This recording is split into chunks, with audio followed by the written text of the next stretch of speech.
Friends, कैसे हैं आप सब लोग। तो दोस्तों, आज की वीडियो में मैं आपके साथ एक बहुत ही इंपॉर्टेंट कंसेप्ट लेके आई हूं।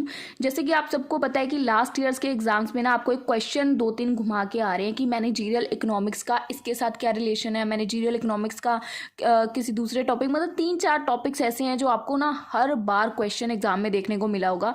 एक तो आपको उसका मीनिंग पूछते ही पूछते हैं मैनेजरियल इकोनॉमिक्स का मीनिंग क्या है, बट कुछ टॉपिक साथ में ऐसा इंक्लूड कर देते हैं जिसको आप लोग अटेम्प्ट करने में कंफ्यूज हो जाते हो, क्योंकि वो टॉपिक आपने कहीं पढ़ा ही नहीं होता।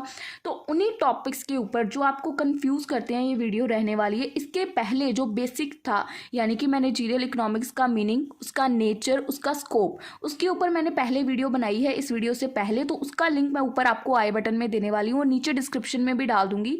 तो आप लोग उस वीडियो को देख लीजिएगा, उससे आपको मीनिंग, नेचर, स्कोप क्लियर हो जाएगा। अब जब भी आपको एग्जाम में क्वेश्चन पूछा जाता है जैसे कि मैनेजरियल इकोनॉमिक्स क्या है and how it is related with this topic, तो उस टॉपिक के बारे में मैं आपको यहाँ पे बताने वाली हूँ कि वो कौन कौन से टॉपिक है, क्योंकि ऐसे 3-4 टॉपिक्स है जैसे आपको घुमा फिरा के क्वेश्चन लास्ट 3 ईयर्स के एग्जाम में पूछा गया है।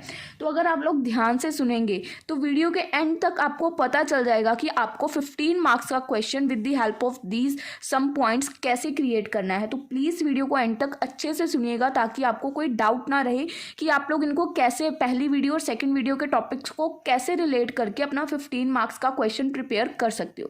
सो प्लीज़ अच्छे से पूरे कंसंट्रेशन के साथ सुनिएगा। सबसे पहले क्वेश्चन पे ध्यान दीजिए कि मैनेजरियल इकोनॉमिक्स कैसे इन सभी चीज़ों से रिलेटेड है। How it is related to economic theory, decision science and fundamental areas of business. अब आप बोलोगे कि मैं ये क्वेश्चन एक ही वीडियो में करवा रही हूँ, तो क्या ये कंबाइंड क्वेश्चन एग्जाम में आया? तो मैं कहूँगी नहीं, ये तीनों टॉपिक्स डिफरेंट टाइम्स एग्जाम में आए हैं। आपको 3 सालों के पेपर में तीनों क्वेश्चन दिखेंगे कि मैनेजरियल इकोनॉमिक्स क्या है and how it is related to economic theory. Then second year में दिखेगा how it is related to decision science, और थर्ड में दिखेगा how it is related to function. मतलब 3 ये टॉपिक ऐसे हैं जो बार बार आपको रिपीटेड दिखेंगे आपके एग्जाम्स में।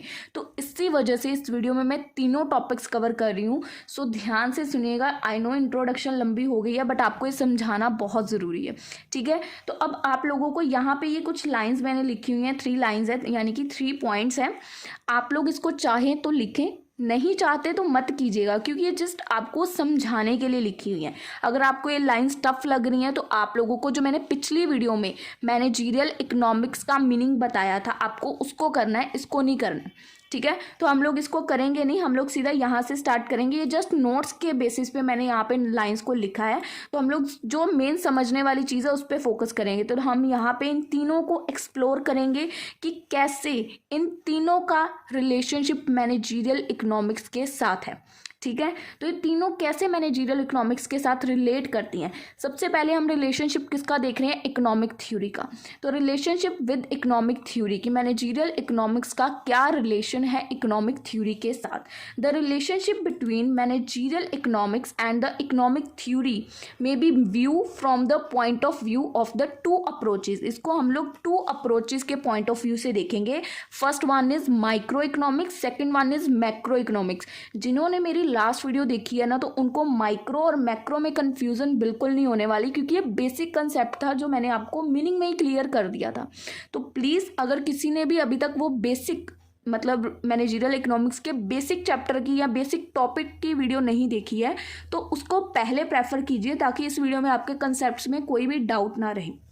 वो वीडियो आपको नीचे डिस्क्रिप्शन में मैं दे दूंगी, ठीक है। तो अब इसका रिलेशनशिप को हम लोग 2 अप्रोचेस में डिस्ट्रीब्यूट या 2 अप्रोचेस में देख सकते हैं। First one is micro, second one is macro. मैं आपको दोबारा बता देती हूँ, माइक्रो इकोनॉमिक्स किससे रिलेटेड होता है? जो भी ऑपरेशनल काम होते हैं कंपनी या ऑर्गेनाइजेशन के अंदर।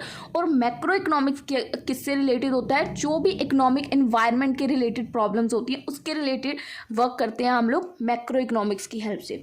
तो micro economics is study of economic behaviour. अब आप लोगों में से बहुत सारे स्टूडेंट्स यहाँ पे कंफ्यूज होंगे कि आपने लास्ट वीडियो में बताया था कि माइक्रो इकोनॉमिक्स जो है वो ऑपरेशनल कंसेप्ट के साथ रिलेटेड होता है, बट यहाँ पे क्या लिखा हुआ है? Micro economics is the study of economic behaviour of the individual, firm and other such micro organisation. तो फ्रेंड्स ध्यान से देखिए, वही चीज़ लिखी हुई है, बस वहाँ पे क्या था कि प्रोडक्शन के बारे में बता रहे हैं, सेल्स के बारे में, क्या एडवर्टाइजिंग है, पब्लिसिटी, सब चीज़ों का काम कौन कर रहा था वहाँ पे, माइक्रो इकोनॉमिक्स। तो यहाँ पे भी वही कर रहा है, कंपनी के अंदर जो भी एम्प्लॉयज़ हैं, इंडिविजुअल्स हैं, उनका बिहेवियर उसको स्टडी कर रहा है, फर्म को देख रहा है, फर्म के जो भी छोटे मोटे अदर सच माइक्रो जो भी छोटे मोटे काम है उन सब में माइक्रो इकोनॉमिक्स थ्योरी का यूज़ करेंगे हम लोग, ठीक है। और जो हमारी मैनेजरियल इकोनॉमिक्स है इसका मेन रूट ही माइक्रो इकोनॉमिक थ्योरी से होके जाता है, एक तरह से हम लोग बोल सकते हैं। इसका एक रूट है, पहले छोटे छोटे काम होंगे तभी तो हम लोग इन्वायरमेंटल लेवल पे यानी कि मैक्रो लेवल की प्रॉब्लम्स को सॉल्व करेंगे, है ना। तो मैनेजरियल इकोनॉमिक्स का क्या रिलेशनशिप है इकोनॉमिक्स थ्योरी के साथ, सबसे पहले हमने देखा कि इसका रिलेशनशिप को हम लोग टू अप्रोचेस में देख सकते हैं, we may be viewed from two approaches. First one is micro, second one is macro. Micro economics में क्या होता है कि हम लोग इकोनॉमिक बिहेवियर की स्टडी करते हैं, इंडिविजुअल्स की, फर्म्स की स्टडी करते हैं और अदर सच जो भी माइक्रो ऑर्गेनाइजेशन में माइक्रो प्रॉब्लम्स होती हैं उनको देखते हैं। मैनेजरियल इकोनॉमिक्स का मेन रूट होता है कि मतलब मेन रूट है micro economics theory.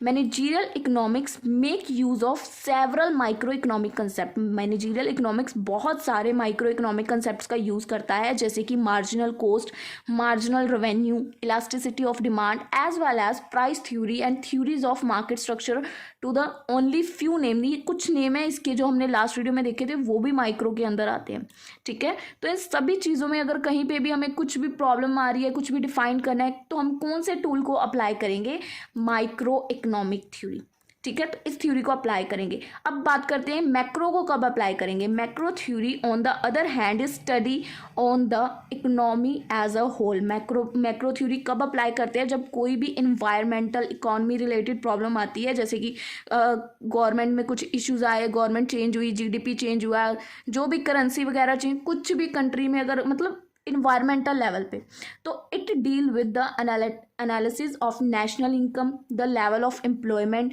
General price level, consumption, investment in the economy and even matters related to international trade, money, public finance etc. जो भी यानी कि इकोनॉमी लेवल पे प्रॉब्लम्स आएंगी उनको अगर हमें सॉल्व करना है, उनके रिलेटेड कोई डिसीजन लेना है, तो हम लोग मैक्रो थ्योरी का यूज़ करेंगे। ये कंसेप्ट्स मैंने आपको लास्ट वीडियो में भी क्लियर किए थे, वही चीज़ आपको इसके रिलेशन में भी एक्सप्लेन करनी है, ठीक है। उसके बाद the relationship between managerial economics and economic theories like, इसको आप लोग बोल सकते हो या तो ये इसको यहाँ पे दो चीज़ों में बोला गया, is like that of engineering science to physics, या जैसे हम लोग इसको बोल सकते हैं कि मेडिसिन ऑफ बायोलॉजी। तो ये दो, इनका रिलेशनशिप एक ऐसा है जिसको हम लोग बोल सकते हैं कि मेडिसिन ऑफ बायोलॉजी या इंजीनियरिंग साइंस टू फिजिक्स के जैसा है। तो अगर आप लोग इसको लिखना चाहो, अगर आपको ये पॉइंट रिमेंबर रह सकता है तो आप लोग इसको ऐड ऑन ज़रूर रखें, क्योंकि ये आपको रिलेशनशिप बताता है। तो अगर आपको ये पॉइंट नहीं याद रहता तो आप स्किप कर सकते हैं। अब उसके बाद देखिए, managerial economics has an apply bias and it's wider scope. Managerial economics जो है हम लोग मतलब फ्रीली अप्लाई करते हैं, कहीं पे भी हमें ज़रूरत होती है, इसका स्कोप वाइडर होता है, but with the help of economic theory. हम लोग इकोनॉमिक थ्योरी को निगलेक्ट नहीं कर सकते, क्योंकि मैनेजरियल इकोनॉमिक्स में कुछ भी प्रॉब्लम आती है तो हम लोग उसके अंदर इकोनॉमिक थ्योरी को अप्लाई करते हैं ना, माइक्रो और मैक्रो को अप्लाई करके उस प्रॉब्लम्स को सॉल्व करते हैं। तो इट्स वाइडर स्कोप पर lies in applying economic theory. तो हम लोग इकोनॉमिक थ्योरी को अप्लाई करके ही इसकी प्रॉब्लम्स को सॉल्व करते हैं। तो हम लोग एक तरह से कह सकते हैं कि एक रिलेशन बना के चलते हैं इन दोनों के बीच में। तो both managerial economics and economic theory deal with the problem of scarcity and resource allocation. तो दोनों ही कंपनी की प्रॉब्लम्स को सॉल्व करने में मेन वर्क करते हैं। तो आप लोगों को मैं सिंपल लैंग्वेज में समझा रही हूँ। अब फॉर एग्जांपल आपको एग्जाम में क्वेश्चन आ जाता है मैनेजरियल इकोनॉमिक्स क्या है and how it is related with economic theory. सबसे पहले लास्ट वीडियो में मैंने आपको मैनेजरियल इकोनॉमिक्स का मीनिंग बताया, आप वो लिखोगे। सेकेंड, मीनिंग के बाद डेफिनेशन, आफ्टर दैट ये रिलेशनशिप बताओगे।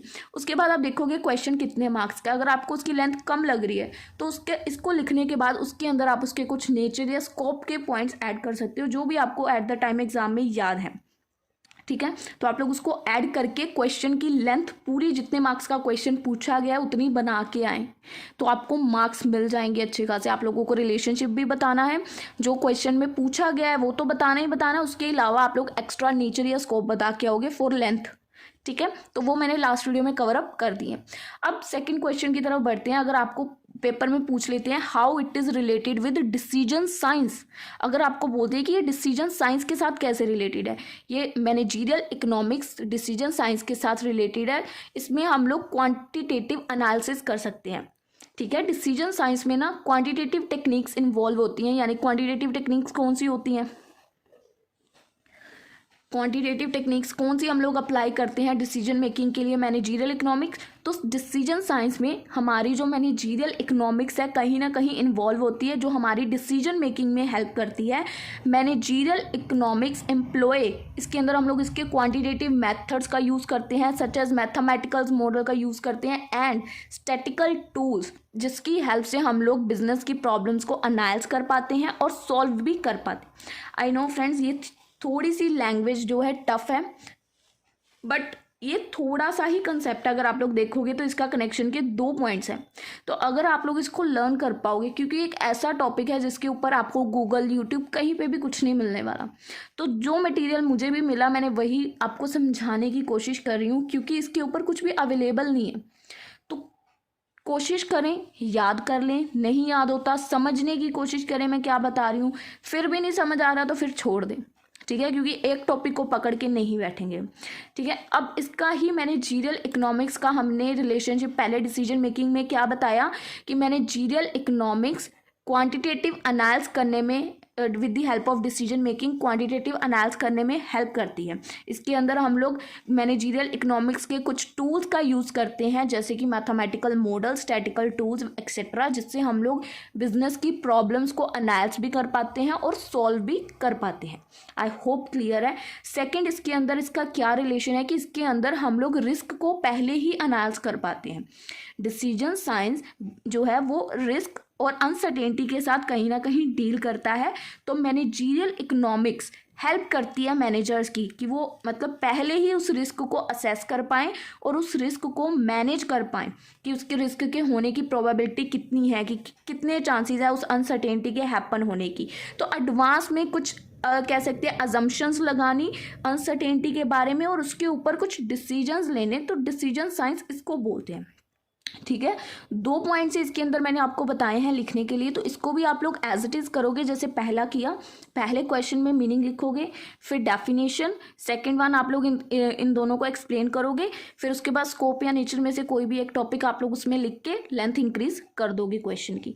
ठीक है, थर्ड आपको क्वेश्चन में रिलेशन पूछा जा सकता है कि मैनेजरियल इकोनॉमिक्स का क्या रिलेशन है with the fundamental areas of business. तो फंडामेंटल एरियाज ऑफ जहाँ बिजनेस लिखा आ गया ना, अब आपको बिजनेस में समझ जाना है कि मुझे मार्केटिंग, फाइनेंस सब कुछ इसमें मतलब लिख देना है। देखो हेडिंग्स देखो, अब इसके अंदर आप गप्पे मार सकते हो। Marketing, second one finance, third one operational management, human resources, statistical management. तो आप लोग इसमें गप्पे मारोगे कैसे, देखो पहले मार्केटिंग में क्या है। In marketing managerial economics help करती है प्राइस की स्ट्रेटेजी बनाने में, मार्केट को एनालाइज करने में, डिमांड फोरकास्ट करने में। इसका मेन एम क्या होता है कि डिटरमाइन करना कि क्या प्राइसिंग मतलब ऐसी प्राइसिंग क्या रखें जिससे हमारा प्रॉफिट जो है मैक्सिमाइज हो सके। ठीक है, इसका मेन एड क्या होता है कि डिटरमाइन करना कि ऐसी क्या ऑप्टिमल प्राइसिंग है जिससे हमारा प्रॉफिट मैक्सिमाइज हो जाए। तो ये क्या होती है, मार्केटिंग होती है एक स्ट्रैटेजी बनाना कि कैसे प्रोडक्ट को मार्केट में लाना है, कैसे प्रोडक्ट का प्राइस कैसे रखना है कि हम लोग बाकी कॉम्पिटिटर्स से अच्छा अपना प्रोडक्ट सेल कर पाएँ। तो ये क्या होती है मार्केटिंग। इसका मैनेजरियल इकोनॉमिक्स के साथ क्या रिलेशन है आप लोग यहाँ पे लिख सकते हो। सिंपल आपको फंडामेंटल एरियाज या फंक्शनल एरियाज बताने हैं बिजनेस के। ठीक है, तो मैनेजरियल इकोनॉमिक्स यहाँ पे हमारी हेल्प करती है मार्केटिंग में। सेकंड, मैनेजरियल इकोनॉमिक्स हमारी फाइनेंस में हेल्प करती है। Managerial economics is crucial in financial decision making, include capital के budgeting, cost of capital analysis, financial planning. ये हमारी हेल्प करती है कि हम लोग जो हमारी इन्वेस्टमेंट की अपॉर्चुनिटीज़ हैं उनको इवेल्युएट कर पाएँ, उनको डिटरमाइन कर पाएँ कि कौन सी ऐसी कह सकते हैं इन्वेस्टमेंट अपॉर्चुनिटी है जो मोर कह सकते हैं कॉस्ट इफेक्टिव है, जिससे हमारी जो प्रॉफिट्स हैं वो बहुत ज़्यादा इंक्रीज होंगे, which one is better for our company reputation. तो सब चीज़ों में मैनेजरियल इकोनॉमिक्स हमारी हेल्प करती है। Third one is operational management.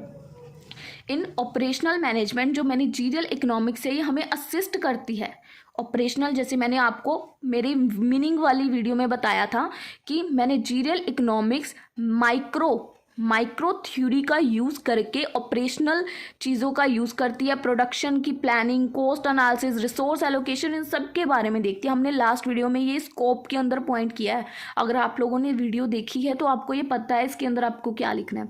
तो माइक्रो थ्योरी की हेल्प से हम लोग ऑपरेशनल मैनेजमेंट को यहाँ पे हैंडल करते हैं। इसकी हेल्प से डिसीजंस लेते हैं, कितनी प्रोडक्शन होनी है, क्या प्रोड्यूस करना है, कितना करना है, रिसोर्स की एलोकेशन कैसे होनी है, सब कुछ हम लोग इसके अंदर लिख सकते हैं। एज इट इज़ आप वही लिख सकते हो, ठीक है। तो ये हेल्प करती है हमारी कि हम लोग प्रोडक्शन को ऑप्टिमाइज कर पाएँ और कम से कम कॉस्ट में ज़्यादा से ज़्यादा प्रॉफिट गेन कर पाएँ और अपनी एफिशिएंसी को भी इम्प्रूव कर पाएँ। Next one is human resources. Managerial economics का यूज़ करते हैं हम लोग इन ह्यूमन रिसोर्स मैनेजमेंट, ताकि हम लोग एनालाइज कर पाएँ लेबर की मार्केट क्या है, डिटरमाइन कर पाएँ ऑप्टिमल कॉम्पनसेशन का स्ट्रक्चर क्या है, एंड असेस कर पाएँ economic impact of human resource policy, कि जो इकोनॉमिक कैसे इफेक्ट कर रही है हमारे ह्यूमन रिसोर्स की पॉलिसी को, जो हमें ह्यूमन रिसोर्स के ऊपर जो भी हमने पॉलिसी इशू की है उसका कोई इकोनॉमी में कुछ ऐसा चेंज तो नहीं आ रहा जो हमारे पॉलिसी को बहुत ज़्यादा इफेक्ट करेगा। तो इन सभी चीज़ों के बारे में एनालाइज करने में हमें मैनेजीरियल इकोनॉमिक्स का यहाँ पे हम लोग यूज़ करते हैं। Last one is strategic management. Managerial economics यहाँ पे भी हमें एक फाउंडेशन प्रोवाइड करती है फॉर स्ट्रेटेजिक डिसीजन मेकिंग। अगर हम लोग हमारी लास्ट वीडियोस या बेसिक मीनिंग का कंसेप्ट देखें तो मैनेजीरियल इकोनॉमिक्स में हम लोग दो टूल्स को अप्लाई करते हैं, माइक्रो और मैक्रो। किसके लिए? ताकि हम लोग कंपनी में किसी भी प्रॉब्लम को एनालाइज कर पाएँ और एक स्ट्रेटजी बना के उसके ऊपर कुछ ना कुछ डिसीजन ले पाएँ।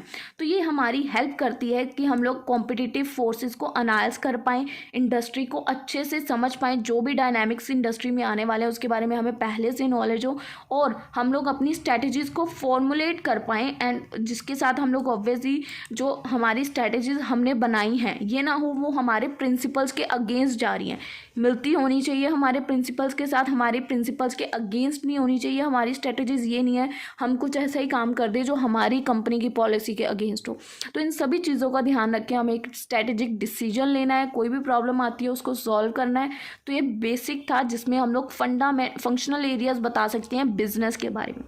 तो इसमें भी आप लोग सेम चीज़ रिपीट करोगे, पहले आप लोग उसका मीनिंग बताओगे, फिर आप लोग इसका रिलेशनशिप बता सकते हो ऐसे करके, और उसके बाद आप लोग स्कोप या नेचर में से अगर लेंथ इंक्रीज करनी है तो उसको ऐड ऑन करोगे।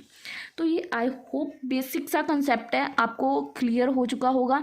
ये स्टार्टिंग वाले पॉइंट्स के चक्कर में मत रहना, इसको अगर नहीं भी लिखोगे तो चल जाएगा।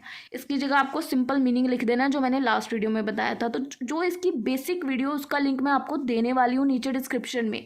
इसके अलावा मैंने क्वान्टिटेटिव का पूरा सब्जेक्ट जो है आपका सिलेबस कवर कर दिया है। तो अगर आपको क्वांटिटेटिव का कुछ भी डाउट है, कुछ भी क्वेश्चन इंपॉर्टेंट देखना है, तो आप लोगों को वो भी प्लेलिस्ट मैं नीचे डिस्क्रिप्शन में देने वाली हूँ। तो क्वांटिटेटिव की तैयारी पूरी कर लो। उसके बाद मैनेजीरियल इकोनॉमिक्स का मैंने सारा सिलेबस शुरू कर दिया, आपका एग्जाम से पहले कवर हो जाएंगे इंपॉर्टेंट क्वेश्चंस। बाकी जो इंपॉर्टेंट सब्जेक्ट्स हैं उनके आपको ट्यूटोरियल्स जल्दी ही मिल जाएंगे, एग्जाम से पहले मैं देने वाली हूँ। सो प्लीज़ चैनल को सब्सक्राइब करें और नोटिफिकेशन को ऑन करें, जैसे वीडियोज़ अपलोड होंगी आपके पास नोटिफिकेशन तुरंत आ जाएगी। तो अब कुछ दिन है, अगर आप लोग पढ़ लेंगे तो आपके एग्जाम्स अच्छे जाने वाले हैं। सो आई होप आपको ये वीडियो अच्छे से क्लियर है। कुछ भी डाउट है आप लोग डिस्क्रिप्शन में कमेंट सेक्शन में बता सकते हैं। और दोस्तों मिलते हैं आप लोगों से हम लोग अपनी अगली वीडियो में, तब तक के लिए गुड बाय।